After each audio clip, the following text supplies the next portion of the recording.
Good day, everyone. This is Rachel Garcia, and I'm here to discuss with you organizing as part of management process. Organizing. Organizing is a function of management that involves developing an organizational structure and allocating human resources to ensure that accomplishment of the objectives. So basically, you have two things in mind when we have organizing. One is the development of your organizational structure. Two is the allocation of human resources. Now, there are principles governing organizing. One is work specialization. When we say work specialization, it is also known as your division of labor, as identified by Henry Fayol. Work specialization is the degree to which the organizational tasks are divided into separate jobs. Each employee is trained to perform specific tasks related to their specific specialized function. Second is authority. Authority is a legitimate power assigned to a manager to make certain decisions, issue certain orders, and allocate resources on behalf of the organizations to achieve organizational objectives. So let's say, for instance, you are the supervisor on duty and you see or you were able to assess that a particular area in your hospital has uh, increased census, which is beyond the capacity of the existing staffing. You can pull out some of your employee from the area wherein you do not have uh, much admissions, so you can transfer that temporarily to the busy area. Next is chain of command. A chain of command is an important concept to build a robust organization structure. It is the unbroken line of authority that ultimately links each individual with top organizational position through managerial position of each successive layers in between. This effective business tool to maintain order and assign accountability, even in the most casual working environment. So basically, if you have a good chain of command, you'll be able to run even the huge organization. Next is delegation. Another important concept closely related to authority is delegation. It is the practice of turning over work-related task authority to employees or your subordinate. Without delegation, managers do all work themselves and underutilize their workers. So basically, if you are the chief nurse, um, if you will not be using delegation, you'll have to be in the hospital 24/7. But with delegation process, you'll be able to employ your management functions despite your absence, and you're able to fulfill your personal needs because of delegation. And on top of that, with delegation, you are able to empower your people as well because you are helping them to build their personal capacity or capabilities to become future managers by practicing delegation. Though delegation is a process which involves establishment of expected outcomes, tasks, and uh, authority, delegation leads to, yeah, as I've said, empowerment and freedom. But over delegation will basically make your people demotivated. So they will feel overburdened, or they may feel loaded, and will eventually become burned out. So it is also important that we do proper delegation techniques.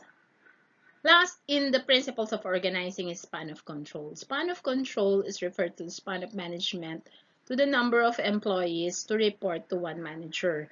It is the number of direct reportees to the manager whose result is accountable for. So let's say, for instance, in the area of obstetric ward, so it can be identified that you have 30 nurses to report under your service.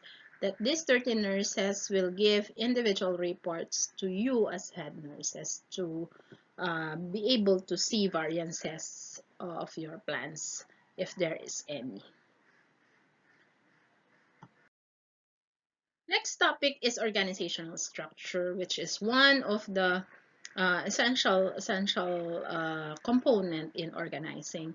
Organizational structure is the framework within which effort is coordinated. It is usually represented by a chart which provides graphic representation of the chain of command within the organization. It actually talks also about relationship, communication, coordination, and functions of your people within the organization. Organizational chart, as mentioned earlier, is the visual representation of the structure. It is very important for an organization to take utmost care while creating the organizational structure. So basically, this will become your framework as you operate your organization.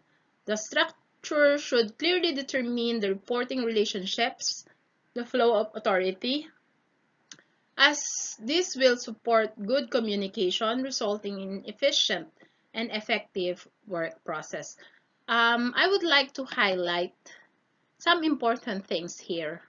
So in the organizational chart, you have to have relationship, clear line of authority, and communication. So these are the three things that will help your workflow to be more effective.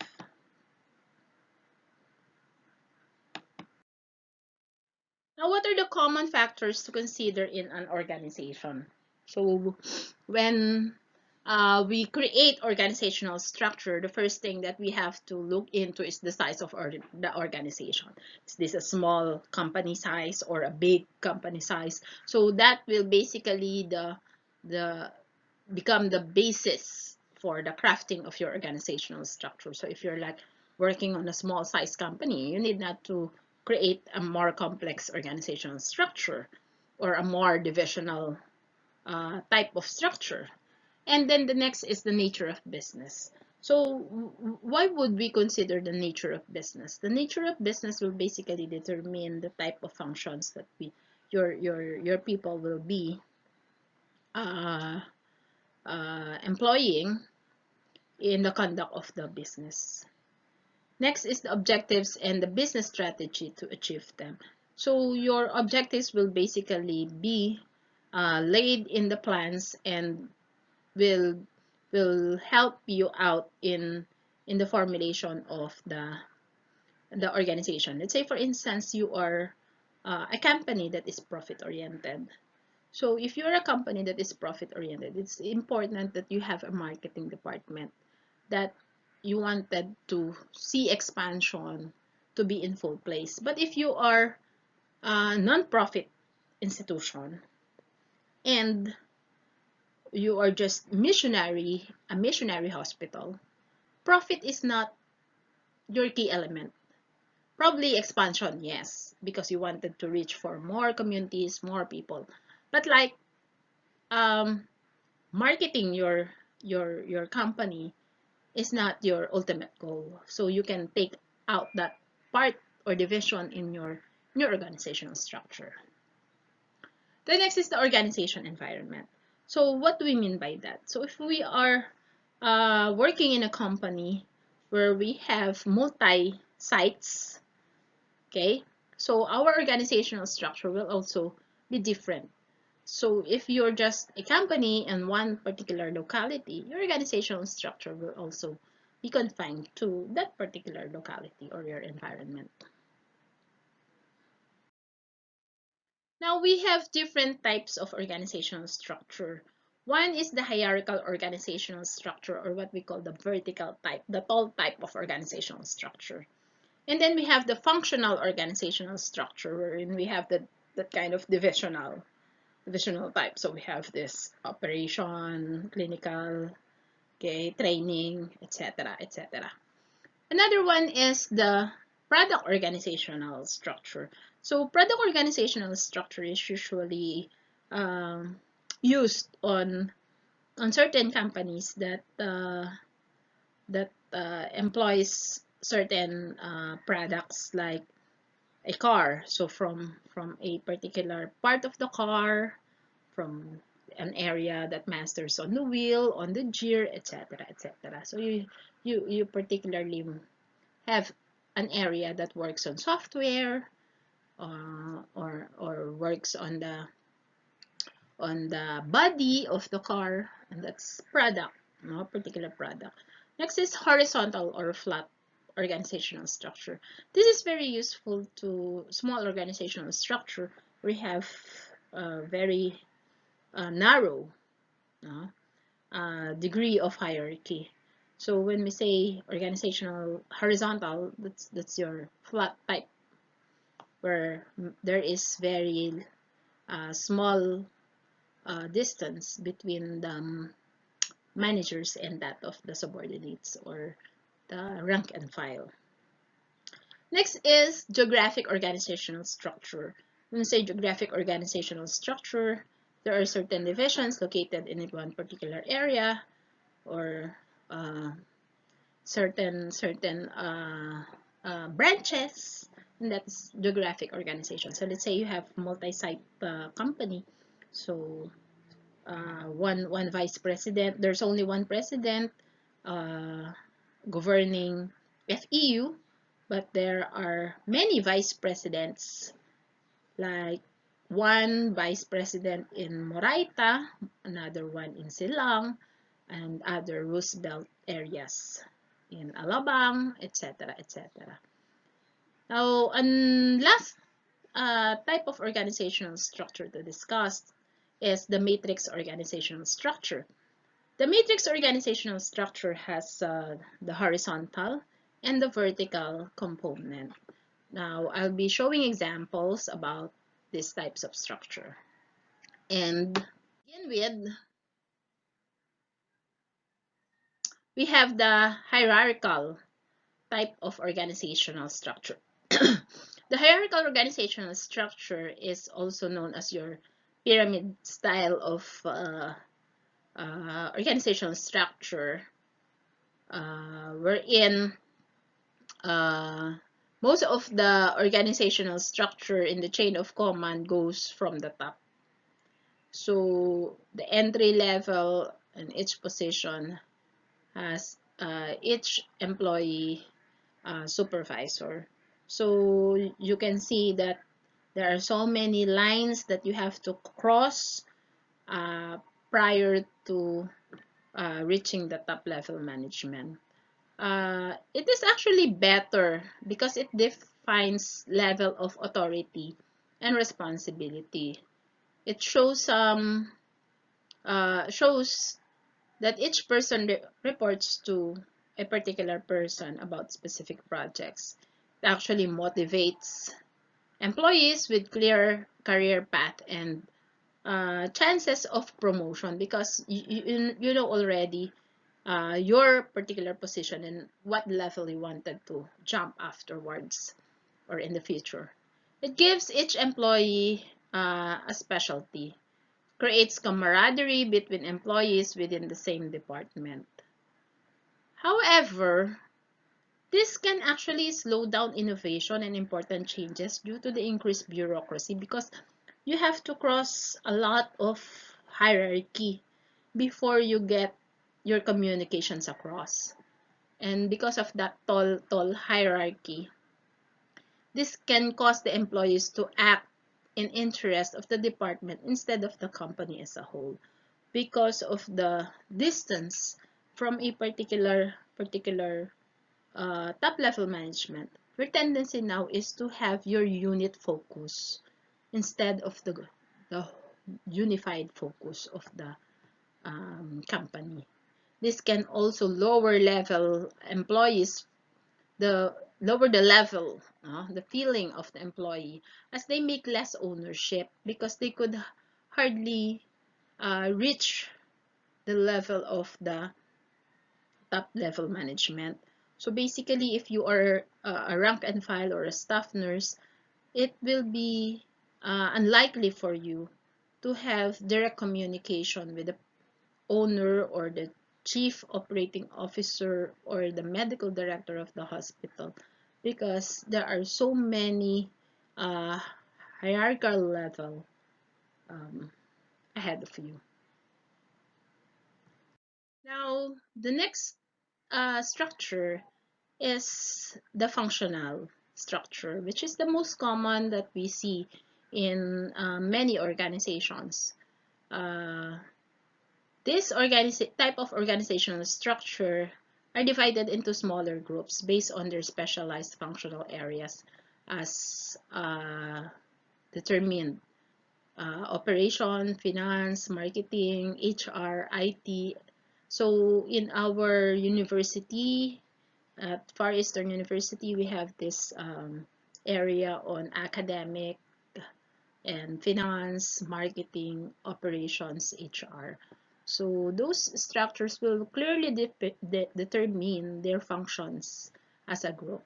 So their concentration specialized on how they should work based on their purpose. This basically allows to focus their own roles, encourages specialization, and helps teams and department to feel self-determined. It is easily scalable in any size company. However, it can create silos within organization.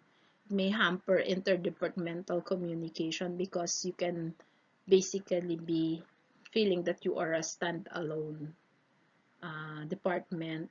It obscures processes and strategies for different markets or product in the company. So you have a silo of your personal department, and you don't get to see uh, the possible resources that you might be able to or help that you may be able to get from other departments. So it actually have a problem with interconnectedness and communication.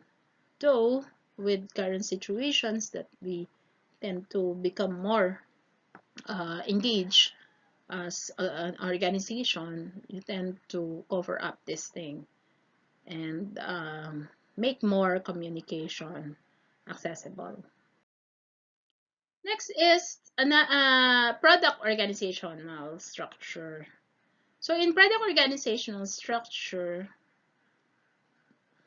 each product category is considered a separate unit and falls within the reporting structure of the executive, who oversees everything related to the particular product. For this example, a retail business would be grouped according to different product lines. So in here, like um, furnishing department, home furniture department, footwear department, garment department. So this can be, if you see these things, you might be thinking, oh, I'm talking about a mall, perhaps. Okay, that would be focusing on this particular area in the mall. Okay. Next is the horizontal or the flat organizational structure that fits companies with few levels between upper and level staff levels uh, employees. Many startup business use horizontal structure before they grow large enough to build out different departments. But some organizational structure maintains this structure since this encourages less supervision and more involvement of the employee. It gives employee more responsibility, foster more open communication because you have direct access to the superior. It improves coordination and speed implementation of new ideas. However, this can create confusion since employees do not have a clear supervisor to report to. So basically, at times, you get to personal over familiar with your boss and can produce employee with more generalized skills and knowledge and can be difficult to maintain once the company grows beyond startup status. So when your company becomes larger, obviously it will be very hard for you to use a flat line a flat type of organizational structure. Next is the geographic organizational structure. So organizations that cover a span of geographic regions according to geographic region operations. So this typically found in organizations that go beyond a city or a state, okay, and or even cross the country or global arena. This helps large companies to stay flexible and connected, allows for quicker response to industry changes and customer needs, promotes interdependence, autonomy, and customized approach. However, this can easily lead to duplication of resources. So just like what is going on with FEU right now, so our modules may be similar with the modules of the other uh, sites of FEU. Can mean muddled or insufficient communication between headquarters or divisions or geographical areas. Can result in a company competing with itself. So why? So there are instances that um, Silang will be compared to Manila. Manila will be compared to Alabang and other departments. So you get to see certain competitions relative to geographic locations. Last is the matrix organizational structure. In matrix organizational structure, you manage multiple dimensions. It provides reporting levels both horizontally. So you have connections horizontally and vertically. So you see that connecting links. It is as well contribute to functional expertise. As such, employees may belong to a particular functional group but may contribute to a team that supports another program. This type of structure brings together employees and managers across department and to work towards accomplishing common organizational objectives. It leads to efficient information exchange and flow as departments work closely together and communicate with each other to frequently resolve certain issues. It allows supervisors to easily choose the individuals by the needs of the project, gives more dynamic view of the organization, encourages employees to use their skills in various capacities aside from their original roles. However, matrix organizational structure presents conflict between departments and managers and project managers because you are actually doing a dual role. That makes them to be more confused. Can change more frequently than other organizational types. That ends my discussion for organizing. Remember what Benjamin Franklin once said, that with a minute of organizing will actually earn an hour. So let's pay more attention with organization and we'll have um, more time performing efficiently. Thank you and see you again in the next module. Again, this is Rachel Garcia. God bless everyone.